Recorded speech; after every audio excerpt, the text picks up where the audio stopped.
CD কিন্তু আমরা সবাই ব্যবহার করেছি, কিন্তু আগের তুলনায় কিন্তু এখন সিডি অনেক কম ব্যবহৃত হয়, যেটার মূল কারণ হচ্ছে লিমিটেড ডেটা স্টোরেজ।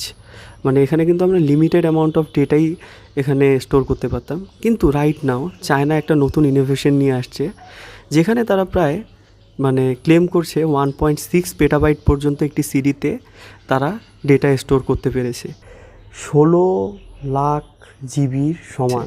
এখানে তারা বলছে যে তারা ন্যানো টেকনোলজির মাধ্যমে আগে যেখানে একটি লেয়ার ব্যবহার করা হতো, সেখানে তারা ন্যানো প্রযুক্তির মাধ্যমে, ন্যানো টেকনোলজির মাধ্যমে সেখানে তারা 100টিরও বেশি লেয়ার মানে রাখতে পারতেছে, যার ফলে যত লেয়ার তত কিন্তু ডাটা স্টোর করা যাবে। সো দ্যাটস ওয়াই তারা কিন্তু এখন আগের তুলনায় অনেক অনেক বেশি ডেটা স্টোর করতে পারছে।